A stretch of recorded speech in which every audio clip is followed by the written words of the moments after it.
जय हिंद प्यारे साथियों, स्वागत है आपका हमारा education YouTube channel ME centre में। आज के इस वीडियो में क्लास 10th के इतिहास के जो पहले लेसन है यूरोप में राष्ट्रवाद, उसके जो टॉपिक है जर्मनी का एकीकरण, वहां किस प्रकार राष्ट्रवाद की भावना फैली और जर्मनी का एकीकरण संपन्न हुआ। तो वहां का एक हीरो का नाम आप जानते हैं, बिस्मार्क, जो कि बहुत ही प्रसिद्ध कूटनीतिज्ञ थे, और इसी के बारे में आज के इस वीडियो में चर्चा करने वाले हैं। तो सबसे पहले जर्मनी का एकीकरण। जर्मनी पहले जानेंगे जर्मनी की भौगोलिक दशाएं कैसी थी, जर्मनी किस प्रकार थी, तो इसके मैप से समझेंगे। देखिए जर्मनी जो अभी वर्तमान में है और वैसे ही फिर तब की भी जर्मनी थी। देखिए जर्मनी की भौगोलिक भौगोलिक दिशा है, ठीक है। ये दो राज्यों में सबसे पहले जब 800 ईसा पूर्व सालमा के नेतृत्व में जर्मनी हुआ करते थे, तो ये बहुत ही सुदृढ़ हुआ करते थे और यहाँ की जो वैभव संस्कृति जो थी बहुत ही अच्छी थी, और ये दृढ़ थे, ये एकीकृत राष्ट्र थे जर्मनी, और बहुत ही अच्छे थे। मगर कब 800 ईसा पूर्व किसके नेतृत्व में, सालमा के नेतृत्व में, ऐसा बताया गया। बस इतने से हमारे सिलेबस में दिए गए, बस इतनी से जाननी है। उसके बाद बात है आधुनिक काल की।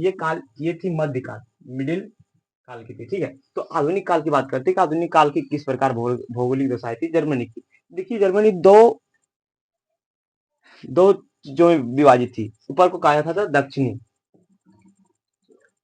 ऊपर को उत्तरी जर्मनी और नीचे वाले को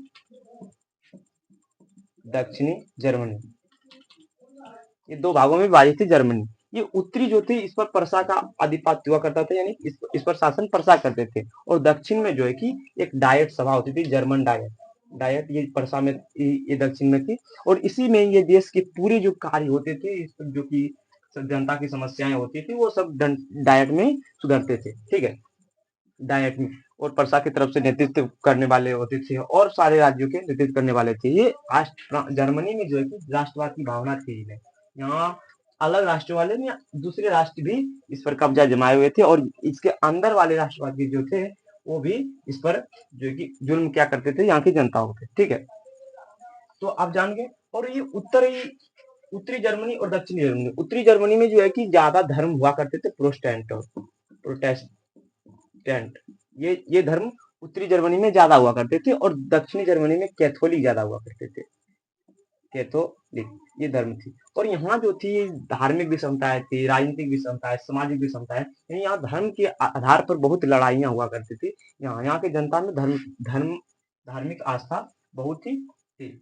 और ये जर्मनी जो थे, यहाँ सामाजिक, राजनीतिक और ऐसी बहुत ही दुर्दशाएं थी यहाँ, जो कि जनता नहीं चाहते थे। यहाँ के लोग में राष्ट्रवाद की भावना ही नहीं थी।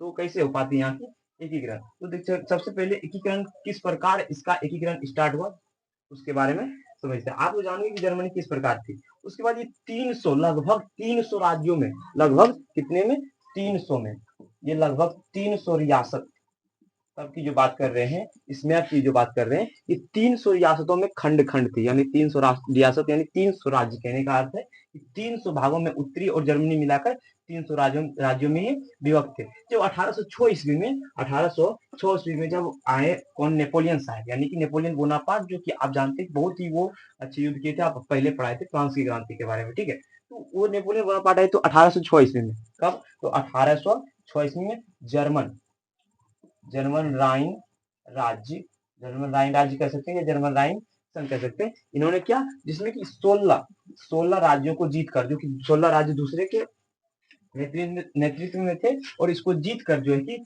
इसे दे दिया गया। तो ये 16 राज्यों को जीत कर एक एकीकृत राष्ट्र बना दिया गया जर्मनी के अंदर ही। तो ये 1886 में कौन, राइन राज्य या राइन संघ कह सकते हैं, कौन क्या था, नेपोलियन बोनापार्ट एनबी, ठीक है। तो आप इतनी सारी चीजें हो गई। तो 1886 में राइन राज्य की स्थापना किसने की थी, तो नेपोलियन बोनापार्ट, ठीक है। अब हम जाने कि जर्मनी का एकीकरण की शुरुआत कैसे हुई। इस प्रकार थी इसकी भौगोलिक दशा, इस प्रकार थी जर्मनी, ठीक है।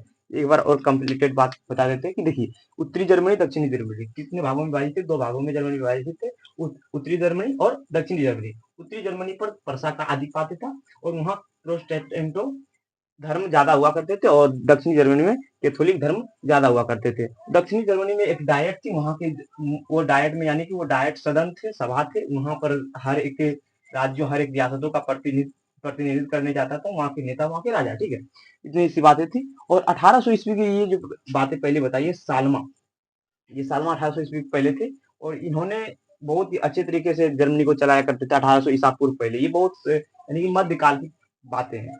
और ये आप जानते हैं 300 राज्यों में, 300 रियासतों में विभाजित थी तब जर्मनी, यानी कि आधुनिक काल की जर्मनी, ठीक है। तो 1806 ईस्वी में कौन आए, 1806 ईस्वी में नेपोलियन बोनापार्ट आए, और इसको एकीकृत कर दिया, यानी कि 16 राज्य, लगभग 16 राज्य इसको एकीकृत कर दिया, जिसे हम कहते हैं राइन राज्य संघ, यानी राइन राज्य कह सकते हैं या राइन संघ कह सकते हैं, ठीक है। तो अब हम स्टार्ट करेंगे कि जर्मनी का एकीकरण का मार्ग प्रशस्त कैसे हुआ, यानी कि स्टार्ट कैसे हुआ जर्मनी का एकीकरण। तो वहाँ के जो कलाकार थे, चित्रकार थे, शिक्षक थे, विद्यार्थी थे, और किसान थे, बुद्धिजीवी लोग थे, वहाँ के सभी लोग ने मिलकर जर्मनी का एकीकरण के लिए हाथ बटाई और ठान लिया कि जर्मनी का एकीकरण करना ही करना है। तो सबसे पहले हम जानेंगे कि जर्मनी का एकीकरण कैसे हुआ। तो भूमिका किसी किसकी थी, भूमिका यहाँ के जो किसान थे, यहाँ के जो शिक्षक थे,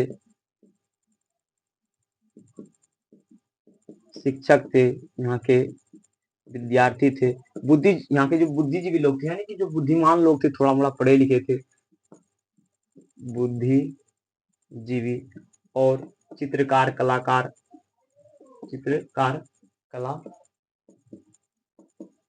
और कलाकार, ये सब थे जो कि भूमिका थोड़ा थोड़ा निभाई, और जर्मनी का एकीकरण संभव हो पाया। जर्मनी का एकीकरण इसी से संभव हो पाया। देखिए, किसान थे, किसान सभी सहयोग करने लगे, जर्मनी का एकीकरण होना बहुत ही अति आवश्यक है। और यहाँ के जो शिक्षक थे, विद्यार्थी थे, बुद्धिजीवी वर्ग थे, चित्रकार थे, कलाकार थे, ये सभी थे। देखिए, किसान शिक्षक के बारे में कुछ के बारे में जो कि एक इम्पोर्टेंट बातें देखिए कि हीगेल थे, जैसे अंडर्ट थे, और शिक्षक में येना विश्वविद्यालय यानी येना यूनिवर्सिटी की बातें भी इसमें दी गई है। तो हीगेल थे, तो ये हीगेल जो एक हीगेल जर्मनी में जो हीगेल थे, ये इन्हीं में से जो कि बुद्धिजीवी लोग थे। कौन थे बुद्धिजीवी लोग? एक हीगेल थे, इन्होंने द्वंद्ववाद की परिभाषा दी, द्वंद्ववाद की। इन्होंने बताया कि जो कि फ्रांस में, जर्मनी में जितने भी हैं लोग, यहाँ द्वंद्ववाद की ज्यादा संभावना है। यहाँ लोग द्वंद्वता में जी रहे हैं, यानी कि एक दूसरे के प्रति आस्था नहीं, एक दूसरे के प्रति मेल नहीं होकर जी रहे हैं। तो इन्होंने द्वंद्ववाद, जिसके कारण जर्मनी का एकीकरण हो ही नहीं रहा है, तो इन्होंने द्वंद्ववाद की परिभाषा दी, हीगेल दी। और कविता के द्वारा किसने? तो कविता के द्वारा अंडर्ट ने, जो कि राष्ट्रभक्ति जर्मनी में राष्ट्रभक्ति भावना को फैलाई, ठीक है। अंडर्ट, ठीक है, राष्ट्रभक्ति भावना को किसने फैलाई? तो अंडर्ट ने फैलाई। उसके बाद शिक्षण संस्थानों की बात होती है कि येना विश्वविद्यालय थी वाइमर में। कहाँ थी? इसकी थोड़ी विख्यात कहानी है। वाइमर में कौन यूनिवर्सिटी थी? येना यूनिवर्सिटी, यानी कि येना विश्वविद्यालय। यूनिवर्सिटी का हिंदी होता है विश्वविद्यालय, ठीक है। ये येना विश्वविद्यालय के जो शिक्षक थे, येना विश्वविद्यालय के जो शिक्षक थे, ये विद्यार्थी, वहां के जो विद्यार्थी थे, वहां के जो विद्यार्थी थे, उन्होंने जो है कि उनको शिक्षा, ये जो यहाँ के जो शिक्षक थे, वहां के विद्यार्थियों को बताते थे कि किस प्रकार हमारे राष्ट्र पर किस प्रकार विदेशियों का कब्जा है, हमारे राष्ट्र में किस प्रकार द्वंद्ववाद है, हमारे राष्ट्र में किस प्रकार जो कि बहुत सारी गलत चीजें हो रही है। तो इसमें राष्ट्रवाद की भावना फैलाने का काम कौन करते थे? तो शिक्षक, विद्यार्थियों में भी शिक्षक काम करते थे। उसके बाद यही येना विश्वविद्यालय में, यानी वाइमर में जो थी येना विश्वविद्यालय, यहाँ की जनता, यहाँ के विद्यार्थी ने ठान लिया और शिक्षक ने ठान लिया कि अब इसके प्रति एक जंग छेड़नी, आंदोलन करनी है। तो यहाँ जो कि आंदोलन स्टार्ट हो गए, और इस आंदोलन को कौन दबा दिया? तो मेटरनिक ने इस आंदोलन को दबा दिया। मेटरनिक ने, उस समय के ऑस्ट्रिया के चांसलर थे, और आप जानते हैं कि जर्मनी पर ऑस्ट्रिया की भी आधिपत्य थी। तो 1830 ईस्वी में जब फ्रांस की क्रांति हुई, तो फिर ये जगह, आप जानते हैं कि इसको कौन दबा दिएगी? तो दबा दिए ऑस्ट्रिया का चांसलर मेटरनिक ने। तो फिर 1830 ईस्वी में क्रांति हुई।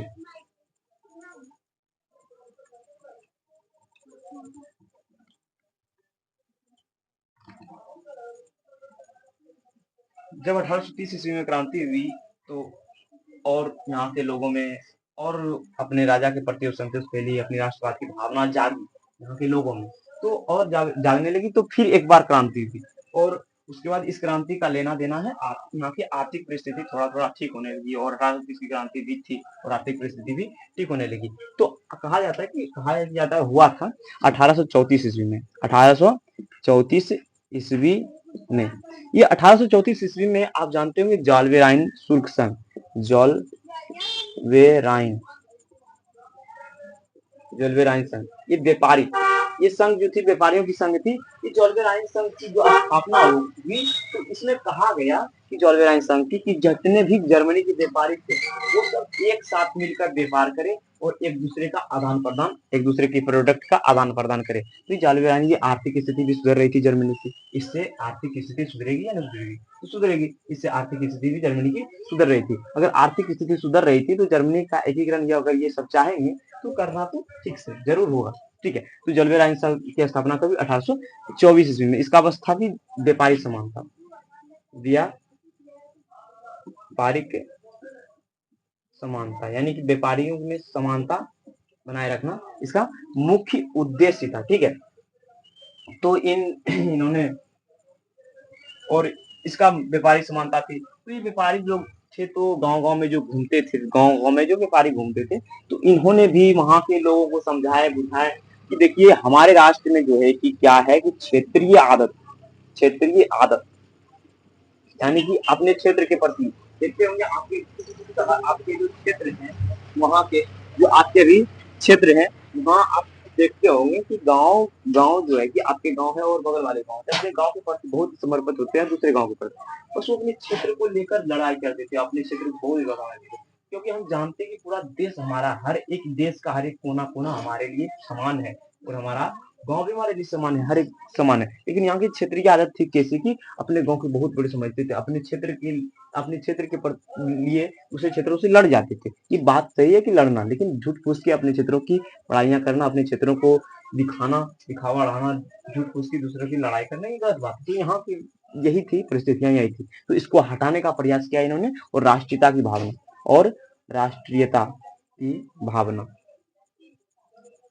की भावना फैलाई। ठीक है, किन्होंने? तो ये व्यापारी जॉलवेराइन संघ जब स्थापना हुई तब। ठीक है, तो राष्ट्रवादी इसे 1848 में फिर क्रांति हुई। जब जानते हैं कि 1830 के बाद 1848 में जुलाई का जो कि 1848 में क्रांति हुई थी, तो इसमें क्या हुई कि इससे प्रभावित होकर 1848 की क्रांति प्रभावित होकर क्या क्या हुआ अभी बताते हैं। तो जब 1848 ईस्वी में फ्रांस में जो क्रांति हुई, जो पूरे फ्रांस जो कि मुक्त हो गए, यानी कि राजतंत्र से जो कि फ्रांस मुक्त हो गए थे 1848 क्रांति में। तो मार्च 1848 ईस्वी में, कब? मार्च 1848 ईस्वी में, मार्च 1848 ईस्वी में एक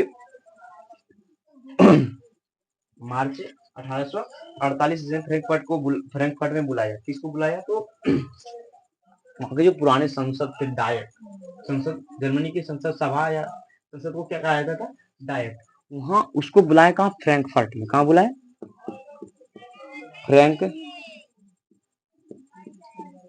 फ्रैंकफर्ट में बुलाया, और फ्रैंकफर्ट में बुलाकर बोला गया, इसका एक ही निर्णय था। फ्रैंकफर्ट में कहाँ बुलाया? तो फ्रैंकफर्ट में बुलाया। तो 1848 में, मार्च 1848 में फ्रैंकफर्ट में बुलाया पुराने संसद को और बोला कि अब जो है कि पर्सा का जो राजा होगा और जर्मनी को, जो पूरा जर्मनी को संभालेगा, वो कौन संभालेगा? तो फ्रेडरिक विलियम। कौन संभालेगा? तो फ्रेडरिक विलियम। शासक कौन बनेंगे भैया? शासक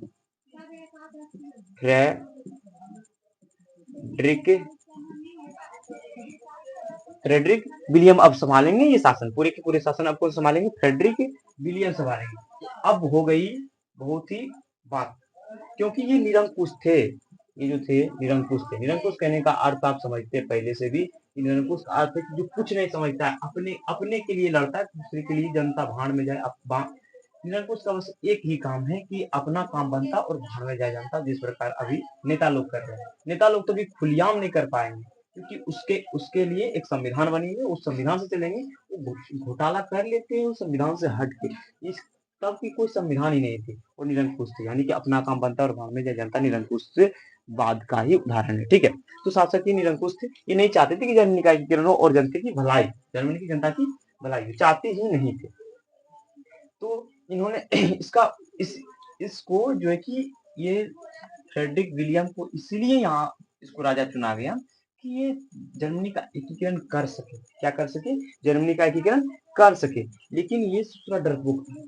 ये जो है फ्रेडरिक विलियम, ये फ्रेडरिक विलियम जो थे, ये फ्रेडरिक विलियम ये नहीं चाहता था कि ऑस्ट्रिया से हमारी लड़ाई हो। बहुत ही डरपोक राजा थे और नहीं चाहता था कि जो दक्षिणी जर्मनी थे, क्योंकि जर्मनी एक प्रासाद की तरह बटी हुई थी, उस पर कोई भी कब्जा कर कर लिए करते थे। और वहाँ के राजा भी ऐसे थे, ये बस अपना थोड़ा सा जगह दे दो भाई हमको, एक क्षेत्र का गद्दी दे दो और लूट लो पूरा जर्मनी को। ऐसे राजा थे वहाँ पे।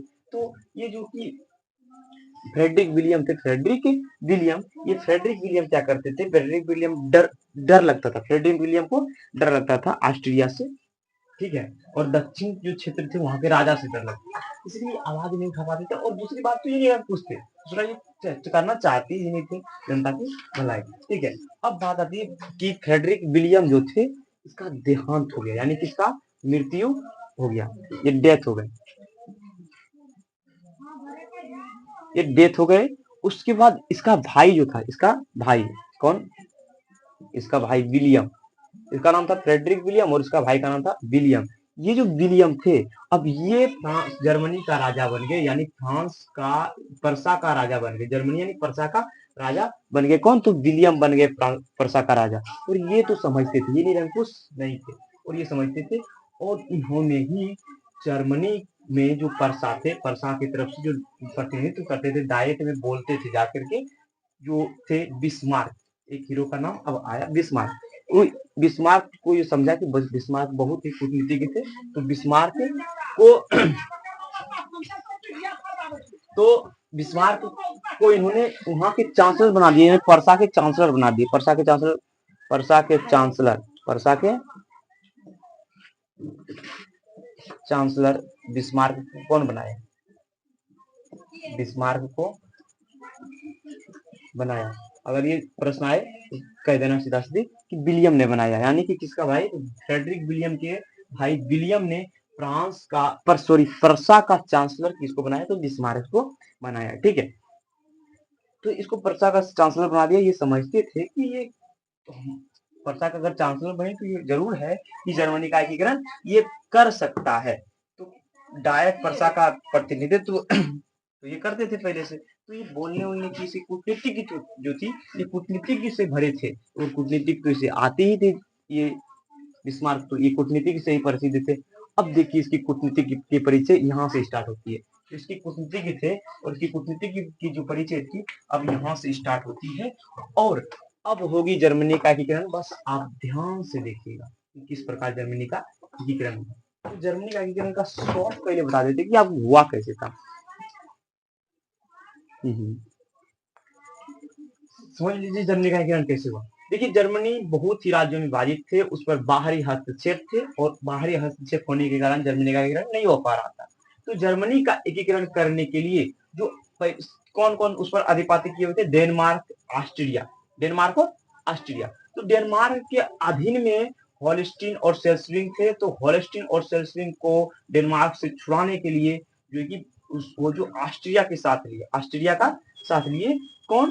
तो वहां के राजा परसा के चांसलर, वहां के राजा विलियम जिसे परसा का चांसलर बनाया, सबसे बड़े हीरो जर्मनी के एकीकरण के कहे जाने वाले नायक, वो मसीहा और बिस्मार्क। कौन? तो बिस्मार्क। उन्होंने ऑस्ट्रिया का, ऑस्ट्रिया के साथ मिलकर जो है कि डेनमार्क को हरा दिया। और डेनमार्क को हराने के बाद सेल्सविंग ले लिया अपने परसा और होल्स्टीन दे दिया ऑस्ट्रिया को। लो भाई देखिए इसकी कूटनीतिक यहीं से स्टार्ट होती है। अगर नहीं देते तो ये साथ मिलकर युद्ध नहीं करते, सीधी सी बात है। तो ऑस्ट्रेलिया को दे दिए। और जो ऑस्ट्रिया जो कब्जे किए थे होल्स्टीन, कहाँ? देखिए समझ लीजिए कि जर्मनी, ठीक है, ये जर्मनी जो थे, ये जर्मनी है। तो ये सेल्सविंग थी यहाँ पे और होल्स्टीन थे यहाँ पे, ठीक है। एक बात के मान समझ लीजिए। तो ये सेल्सविंग, अगर होल्स्टीन जाना है डेनमार्क को तो इसके पार होने के जाने होगी, सेल्सविंग के पार होके जाने पड़ेगी। तो ये जो सेल्सविंग थे, ये जो सेल्सविंग थे, इसके पार होकर जाने पड़ने थे होल्स्टीन, यानी होल्स्टीन पर कब्जा अगर करनी है उसे तो इसके पार जाने थे, तो वहां पर वो गए आते थे। तो इन्होंने क्या किया? बिस्मार्क ने उकसा दी, ये जो होलेस्टीन के लोग थे, ये जर्मनी राष्ट्रवाद वहां तब की समय में तो पूरा राष्ट्रवाद फैली हुई थी जर्मनी में ना, पूरा आग बबूले हुए थे, तो वहां को फैला दिया। अरे भाई हम तो कूटनीति का परिचय देते हुए ये सौंप दिया है हमने वहां के राजा डेनमार्क के राजा को, अब छुड़ाने की आप सबकी जो है कि फर्ज बनती है, आप सबकी जिम्मेदारी। अब तो वहां की जनता पगला गई, विद्रोह हो गए। विद्रोह होने के बाद जो है कि वहां के राजा डेनमार्क के जो थे, तो इस विद्रोह को दबाने के लिए इस सेल्सविंग से को जाने लगे। तो दिमाग लगाया यहाँ वर्षा के चांसलर बिस्मार्क ने, तो आएगा हमारे तरफ से। अब इसके तरफ से आएगा तो इन्होंने क्या किया, वर्षा के चांसलर जो थे, वर्षा के चांसलर बिस्मार्क थे, बिस्मार्क साहब ने, इन्होंने क्या किया कि ये भैया इधर से नहीं जाने देंगे, और टिठियाने लगे थे, उसे आक्रमणकारी घोषित कर दिया कि आप जो है कि हमारे क्षेत्र पर आक्रमण कर रहे हैं, तो आक्रमण कर रहे हैं तो आपको खत्म किया जाएगा। तो अब स्टार्ट हो गए युद्ध किससे, तो डेनमार्क से युद्ध स्टार्ट हो गए, सॉरी ऑस्ट्रिया से युद्ध स्टार्ट हो गए। और ऑस्ट्रिया को हराने के लिए पहले जो है कि संधि कर लिए थे फ्रांस से और इटली से, ठीक है। जर्मनी किससे संधि कर लिए थे पहले, फ्रांस और इटली से, और फ्रांस और इटली से कर लिए थे। अब तीनों तरफ से फंस गए कौन, ऑस्ट्रिया, फिर फंस गए, वो हरा दिया सबको, खदेड़ दिया पकड़ के, और हार गया, बहुत बुरी तरह से हार गया। अब हारने के बाद तो ये तो 2/3 से ज्यादा जो कि क्षेत्र कब्जा कर लिया था। अब इस जर्मनी का होना ही था, तो ये फ्रांस को जो ये अपने साथ मिलाए थे, संधि जो किए थे कि हम ऑस्ट्रिया से लड़ेंगे तो साथ दीजिएगा भैया, तो उसके लिए तो कुछ उसको देना पड़ेगा। तो इन्होंने वादा किया था उससे कि भैया आपको जो है कि जर्मनी का दक्षिणी भाग जो है ना, तो 1-2 रियासत आपको दे देंगे। तो दे देने का बात कही थी कौन, तो ये बिस्मार्क। तो अब उसको देना पड़ेगा, क्योंकि भैया आपके चलते वो ऑस्ट्रिया से युद्ध किया और ऑस्ट्रिया को हराया, तो आपको देना तो पड़ेगा ही। तो देने पड़ेंगे, तो इसके लिए कुछ कूटनीति के तो जरूर लगाने पड़ेगी, दिमाग तो लगाना पड़ेगा। तो दिमाग लगाए कौन, तो बिस्मार्क। इन्होंने तब तक एक मुद्दा खुल गई, स्पेन की मुद्दा क्या थी, स्पेन के जो राजकुमार थे उन्होंने जो है कि इसके स्पेन के राजकुमार पर इसका था आधिपत्य। ये हमारे सिलेबस में नहीं थे, क्यों ये इसका अधिकार बनता था, जर्मनी यानी परसा बिस्मार्क का क्यों अधिकार बनता था कि वहां के जो कि स्पेन को कुछ क्षेत्र को अपने अधिपत्य में लेने के लिए, तो ये हमारे सिलेबस में भी है, पर इतनी सी बातें दिए हुए हैं एनसीईआरटी बुक में कि स्पेन के जो राजकुमार थे उस पर इसका अधिकार बनता था, स्पेन पर अधिकार बनता था कि उसके कुछ क्षेत्रों पर इसका आधिपत्य हो। तब ये बात बोले तो वहां धरा गए। फ्रांस बोले, ए भाई तू अभी तो अपना देख नहीं रहा, दूसरे की कब जाने शुरू कर दिए। तो फ्रांस बोला, वर्षा बोला कि अरे भैया हमरा अधिकार है इस पर, हम लेंगे।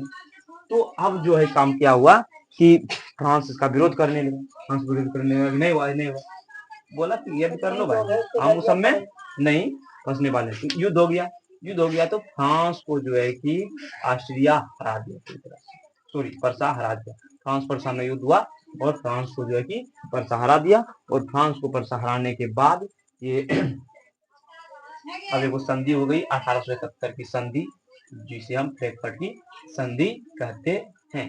तो अब हम बताएंगे पूरी तरह से कि किस प्रकार कब हराया गया, नहीं हराया गया, तो आपको शॉर्ट तरीका बताएं। तो सबसे पहले जानेंगे कि 1866 ईस्वी में 1864 ईस्वी में डेनमार्क, ये जो डेनमार्क वाले युद्ध बताएं, डेनमार्क और